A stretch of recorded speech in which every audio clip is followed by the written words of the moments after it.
কেমন আছো প্রিয় বন্ধুরা? নিশ্চয়ই সবাই খুব ভালো আছো। আমিও তোমাদের ভালোবাসা ও আশীর্বাদে খুবই ভালো আছি। আজকে আমাদের রবিবারে নিরামিষ রান্নাবান্না হয়েছিল।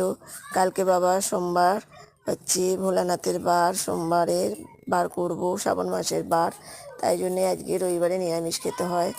তো আগের দিনে নিরামিষ খেতে হয়, তো নিরামিষ রান্নাবান্নাই হয়েছিল কুমড়ো আলুর ছক্কা, আলু ভাজা, চিড়ে চিড়ে করে আলু ভাজা, আর ছিল বাঁধাকপির পকোড়া, আর একটু ময়দা মাখা ছিল। তো ছেলেদের জন্য খানকত পরোটা করে ফেলেছিলাম, টিফিন খাবে বলে। আবার রাত্রে আমাদের জন্য আবার হবে, ছেলেরা এটা টিফিন খাবে বলে হয়েছিল।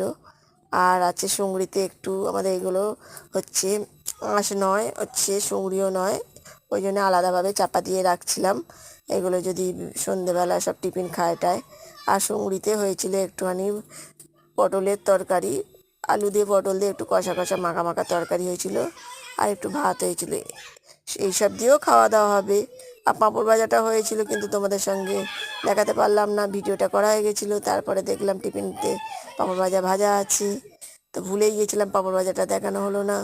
তো এই হয়েছে আমাদের সিম্পল রান্না বান্না। আজকে তোমাদের নিশ্চয়ই রবিবারে দারুণ মেনু হয়েছে, জানিও কার কী মেনু হয়েছে। Tata, bye bye.